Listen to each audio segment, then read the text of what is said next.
Kaixo denoi Kolonbiatik berriro. Ezagutzen ez nauzuen ontzat Jose Miguel dut izena eta Kolonbian bertan ikasi dut euskara.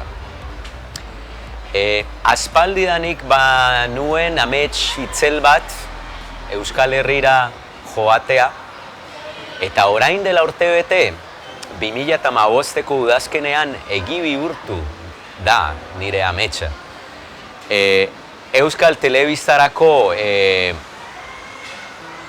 Euskara munduan besteen ahotan izeneko dokumental bat prestatzen ari zen Inigo Asensio kazetariarekin batera bidaiatu nuen Euskal Herrira, eta han amets txiki, polit, pila bat egi bihurtu ziren. Amets itzel handi haren barruan. Haietako bat, Ega titulo ateratzea. Eta hemen duzue, gainditu dudan froga. Iritsi berri zait. Eta pozaren pozik nago. Eta zergatik nagoen pozik? Ez delako batere erraza gainditzea. Batzuek izu laborria, are gorrotoa ere omen diote Egari, baina nik uste dut ondo prestatuta ez dagoela arrazoirik ez pentsatzeko gainditzea posiblea dela.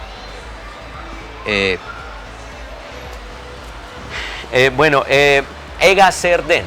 Ega hitz gutxi esan da, fe bat mailako euskara gaitasun agiria da, eta atzerritar gutxik ateratzen omen dute.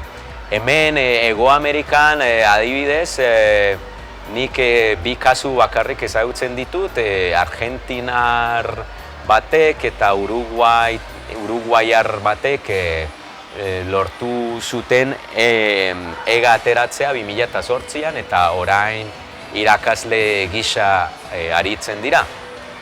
Euskara irakasle gisa. Azterketa egiten duten gehienak euskaldunak dira Euskal Herrian, dakidanez azterketa Euskal Herrian bakarrik egin daitekelako. Eta ni bi hilabetez geratu nintzen Euskal Herrian, denetarik egiten, ondo pasatzen, baina baita ere, ia egunero Tolosako liburutegian ikasten.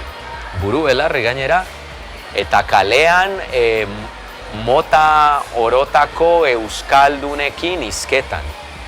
Eta, aukera baliatu nahiko nuke, zuei guztiei, zuen laguntza eskertzeko.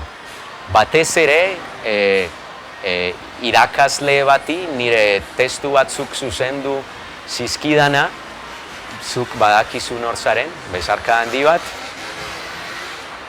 Eta hala, lortu nuen, eta oso pozik nago, eta ea istorio honek balio dizue, animatzeko, Ega oraindik ere ez baduzue, animatu, prestatu ondo.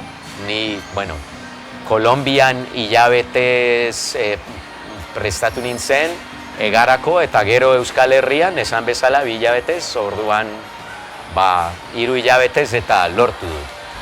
Eskerrik asko arretagatik, espero dut gustatu izana, bideoaren azpian informazio gehiago Egari buruz, eta ez ahaztu atseginen klikatzea eta nire kanalean arpidetzea. Bideo gehiago datoz eta. Besarka handi bat denoi, eta laster arte.